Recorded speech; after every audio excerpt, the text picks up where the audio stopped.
Olá, meus amigos, sejam todos bem-vindos.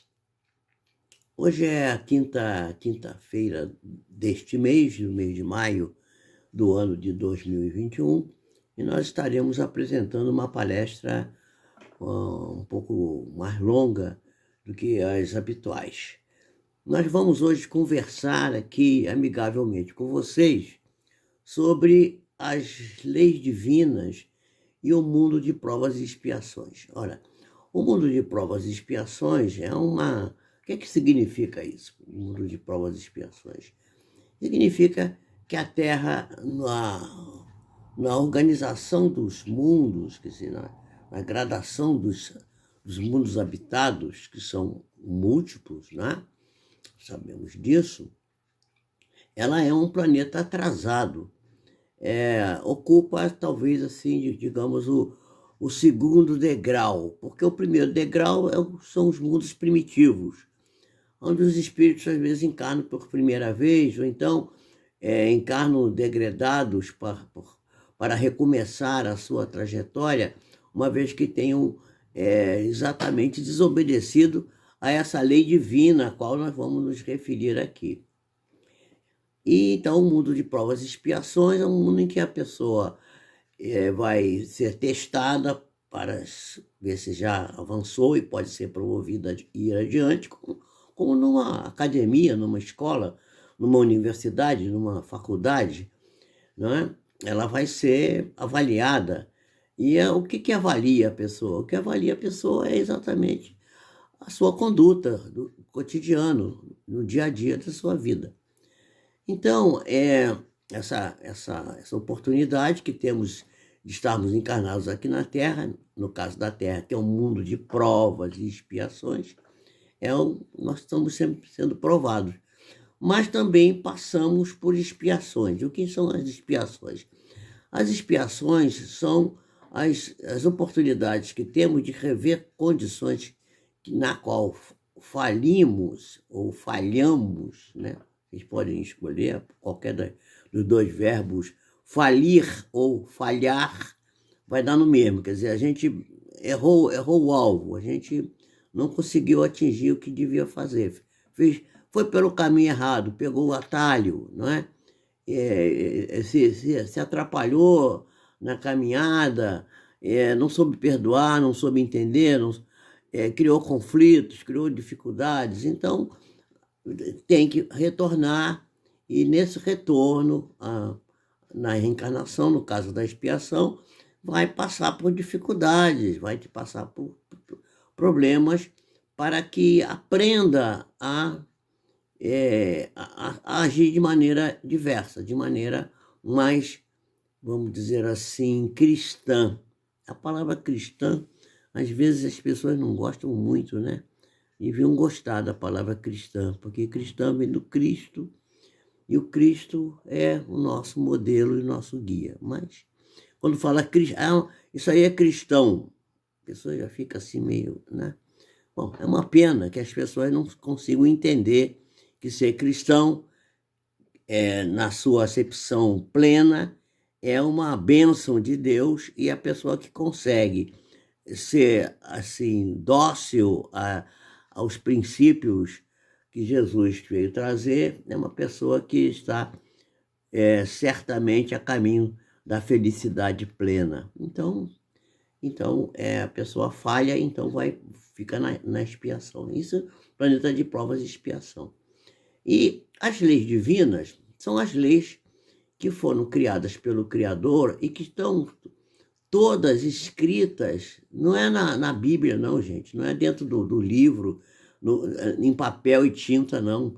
Está instalada, esculpida, está escrita dentro da nossa própria consciência, do nosso ser imortal. Nós somos espíritos que não vamos morrer, somos imortais, e desde a nossa criação, que o Criador, mercê da sua bondade, do seu carinho conosco, escreveu dentro de nós as leis divinas, ou chamadas também leis naturais.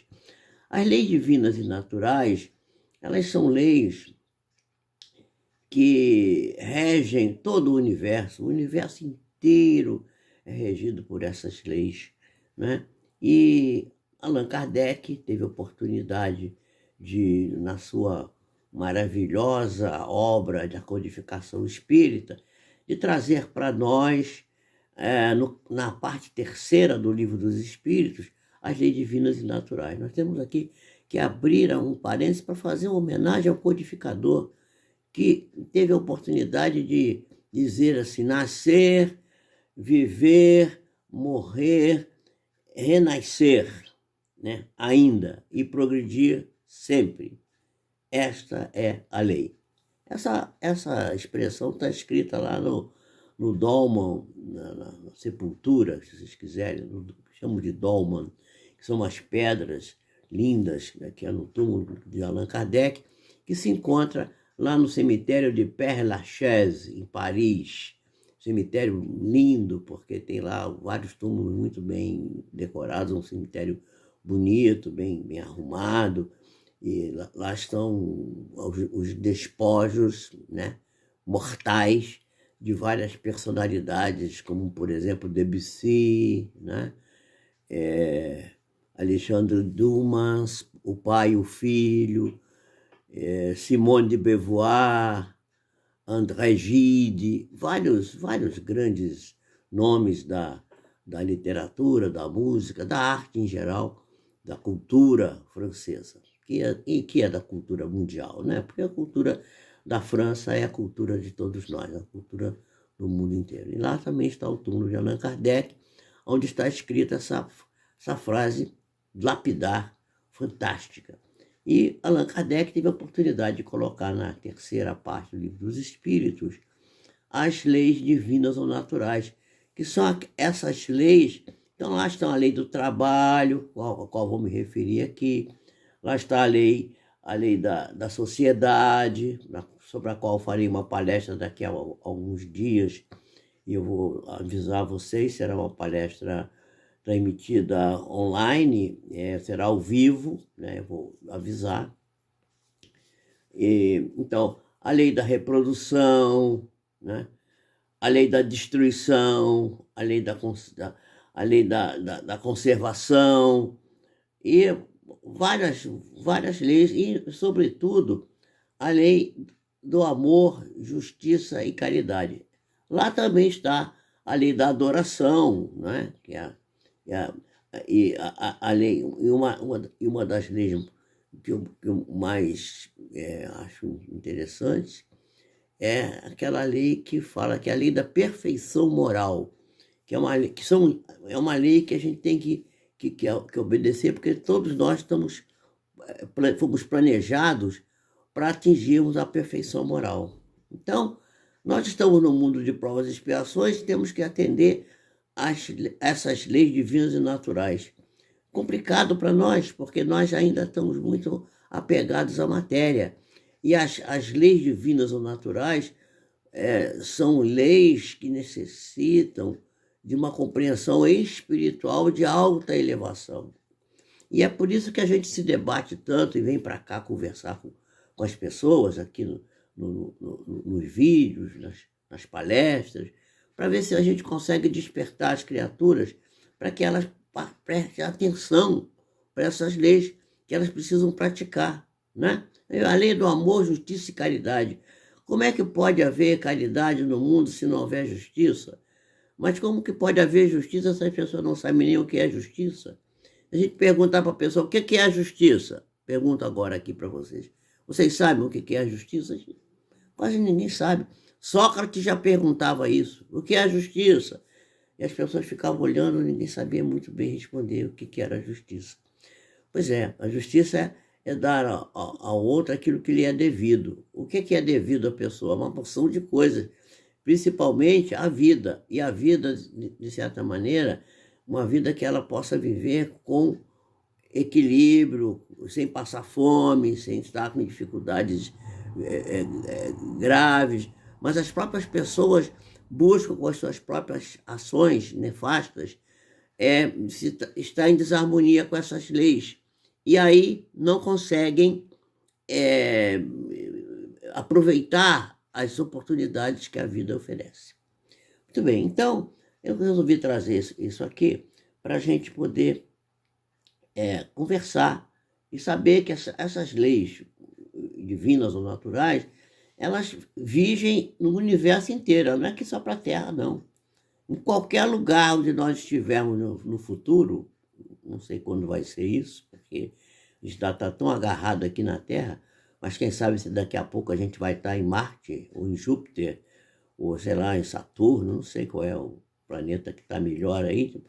Dizem que Júpiter é um planeta onde está Mozart, de onde veio Mozart para cá, para a Terra, aliás, isso está na Revista Espírita, que foi publicada por Allan Kardec, de 1859 até 1859 até 1869. Não, 1858 até 1869. São 11, 12 anos e são cerca de 12 volumes da Revista Espírita, que é um livro fantástico e que todos deveríamos também estudar. Mas vamos ter oportunidade de falar desse livro aqui. Se a gente olhasse para as estrelas à noite, visse o universo, e visse olhasse para ver a beleza que é das estrelas num dia claro, né? Agora tem tido umas noites meio nubladas, não está dando, mas quando está aquele dia claro que chove bastante, depois vem um dia de luar claro, a gente olha para o céu e vê uma miríade de estrelas, né? Quem sabe se um dia a gente vai estar numa dessas estrelas, vivendo lá a plena felicidade. Eu acho que a gente não vai para o céu, a gente vai para um planeta desse mais avançado, melhor, para a gente continuar a nossa tarefa, continuar nosso trabalho, continuar nossa incessante busca do conhecimento e da perfeição. Não a perfeição de Deus, que é inatingível, mas a perfeição possível para um ser humano. Talvez num planeta desse mais elevado a gente consiga se aproximar mais dessa condição maravilhosa que seria a condição da perfeição moral. Muito bem, então essas leis, né, que vocês, se tiverem oportunidade, vão lá no Livro dos Espíritos, na parte terceira, e vejam as leis, vocês vão ver que coisa fantástica, né? A lei de sociedade, por exemplo, né? Maravilhosa lei. Mas eu vou falar mais aqui da lei do trabalho, porque o trabalho, ninguém gosta de trabalhar, né? Quando chega um feriado grande, todo mundo fica feliz. Ah, vou ficar sem ter que fazer nada, que beleza, que maravilha. Mas Jesus diz assim, eu trabalho desde o início, né? Formatando esse planeta maravilhoso que habitamos e implantando aqui a sua doutrina de paz e amor, que é um hino de harmonia cantado para tentar seduzir as criaturas teimosas, rebeldes, que não querem se voltar para o bem, né? Para a fraternidade, para a abnegação, para o devotamento, né? Jesus fez esse esforço, veio até aqui, lecionou para nós e continua lecionando ainda hoje através da obra, porque a obra do Cristo está cantante em muitos lugares. Até nas leis humanas está lá a lei da caridade, do amor, da fraternidade, do perdão. Isso aí são os fundamentos das leis divinas e naturais. Então, nós sabemos que essas leis estão dentro da nossa consciência e como é que a gente pode saber que essas leis estão escritas em nós? Quando a gente comete alguma coisa contra essas leis, logo dentro de nós alguma coisa vai dizer assim, olha, você está fazendo errado, presta atenção, você vai ver logo isso vai aparecer na sua cabeça. A gente às vezes não quer ouvir e a gente amortece a consciência, mas isso acontece frequentemente, da gente ter esse chamado de atenção feito pelo nosso próprio íntimo, o nosso controle interno, que é aquilo que se chama de consciência, a consciência plena das coisas. E a consciência vai se expandindo e aumentando de acordo com como a gente vai evoluindo, vai aprendendo, vai estudando, vai prestando atenção, vai se aperfeiçoando, não é? Buscando aquela expressão que está no Livro dos Espíritos também, na pergunta 919, né? Quando Allan Kardec pergunta qual o meio prático mais eficaz de vencer os arrastamentos do mundo, né? A pergunta não é bem assim, mas eu estou interpretando, e que o Espírito responde: um sábio da vossa antiguidade já disse, né? Conhece-te a ti mesmo. E aí explica que a gente vai fazendo avaliação diariamente dos nossos próprios atos para perceber se a gente fez as coisas boas, a gente melhora mais. Se a gente fez as coisas que não são muito boas, a gente modifica, altera, tenta fazer sempre o melhor possível. Então, essa lei que está na consciência, está dentro do nosso sistema emocional, do nosso sistema cerebral, na nossa constituição perispiritual, o nosso corpo, que não é o corpo de carne, que é o corpo de energia que temos também e que nos mantém vivo o corpo de carne, porque somos um espírito, que temos um corpo espiritual, que corpo espiritual esse construído pelo espírito, e corpo espiritual que construiu o corpo físico, e que esse corpo físico vai chegar um momento que ele vai se desgastar pela passagem do tempo natural, o tempo é inexorável, e ele vai voltar para a Terra. Mas o corpo espiritual continua em nós. Então a consciência é a essência desse ser, está no nosso íntimo. Jesus dizia muito que as coisas estão no coração. O coração é um símbolo da consciência.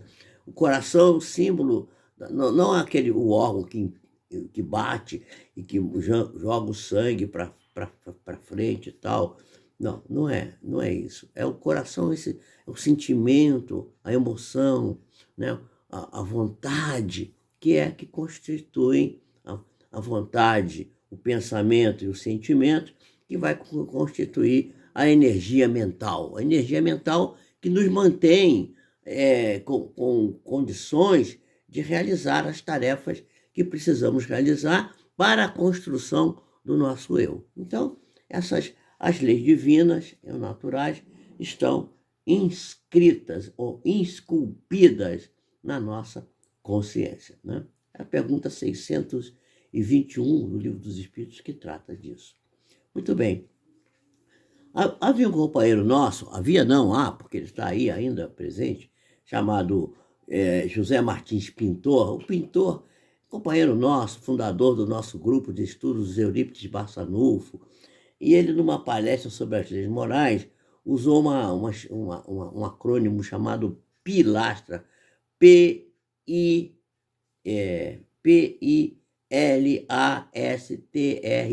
PILASTRA, para facilitar a memorização das leis que são apresentadas nesse livro terceiro da Codificação Espírita.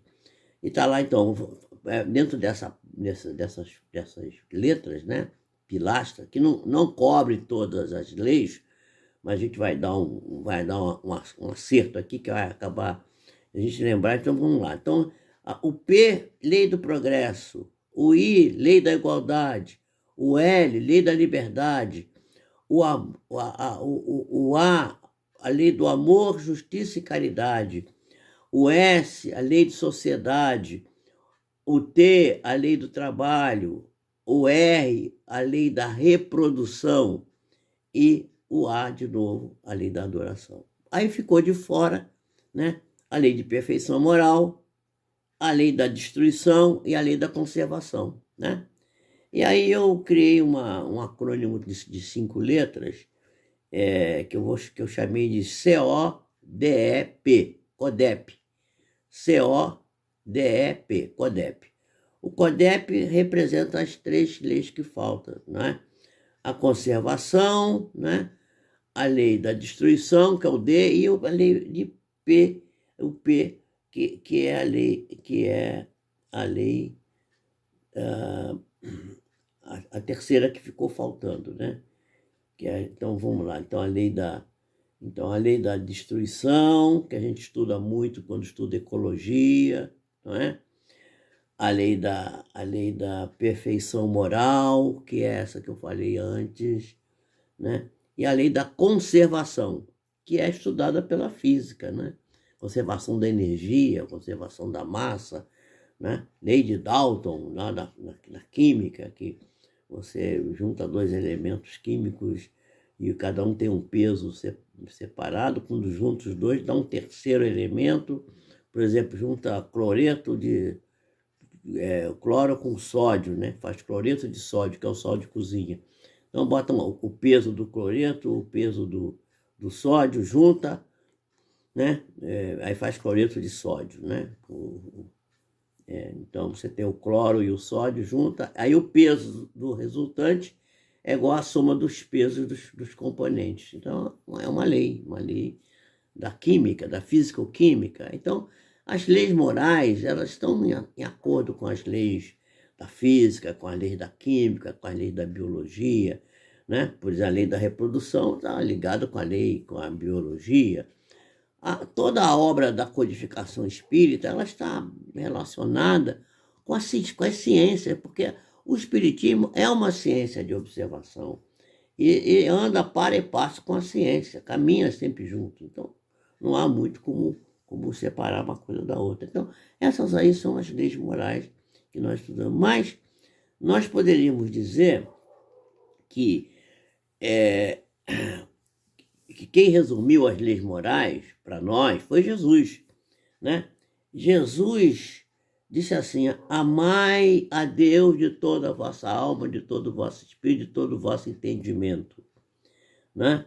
E ao próximo como a si mesmo. E disse assim: aí estão todas as leis e os profetas, né? E o absoluto cumprimento das leis é a nossa tarefa conosco mesmo, né? Com Deus e com o próximo. E será um fato quando a gente tiver a nossa terra regenerada, que só ocorrerá quando a gente caminhar para se regenerar, ou seja, se transformar, se modificar, não é? Mas então quem será que vai regenerar a terra? Vai ser Jesus? Eu acho que não. Será que Deus vai regenerar a terra? Também acho que não. Eu penso que quem vai regenerar a terra somos nós mesmos. Ou a gente regenera a terra, ou ela vai ficar do mesmo jeito e a gente vai ter que sair daqui e ir para um lugar pior do que esse, talvez para um planeta primitivo, que é aquele que eu falei anteriormente, que é o grau mais baixo do que o nosso. Aí a pessoa diz assim: mas vai andar para trás? Não é andar para trás, é porque quando a gente não passa de ano, tem que voltar para a série anterior, e porque não se adaptou na série nova, tem que ficar na série mais para trás. Então, o problema nosso não é nada disso. O problema nosso é a gente conseguir ler dentro de nós mesmos, né? Através da nossa consciência individual, que só pode ser esclarecida e só vai ser aberta a nossa consciência para a gente poder ler essas leis quando a gente tiver a nossa consciência banhada pela luz do Evangelho de Jesus. Por isso que o Evangelho de Jesus é tão importante, porque nós o estudemos e o pratiquemos, principalmente, não é? Porque nós estamos sempre nos desculpando, né? Mas não desculpamos os outros, né? E pensar que as outras criaturas, às vezes, cometem erros porque elas não têm os mesmos valores que nós ainda, né? E o seu crescimento ainda está um pouco atrasado. E nós já dispomos de algumas luzes e os outros, às vezes, não dispõem. E nós temos que aplicar, então, a nossa força moral para nos promovermos na escala dos valores legítimos. Quem fala isso é Joana de Ângeles, que nós temos que nos promover para encontrarmos a verdadeira construção do eu. Eu agradeço muito por vocês estarem aqui comigo e eu prometo que eu continuo esse assunto num próximo momento. Eu peço que Jesus nos abençoe a todos, nos dê a sua paz e nos encaminhe para o bem sempre, para que possamos cumprir, mesmo no planeta de provas e expiações, as leis divinas ou naturais. Fiquem com Deus. Deus abençoe vocês abundantemente.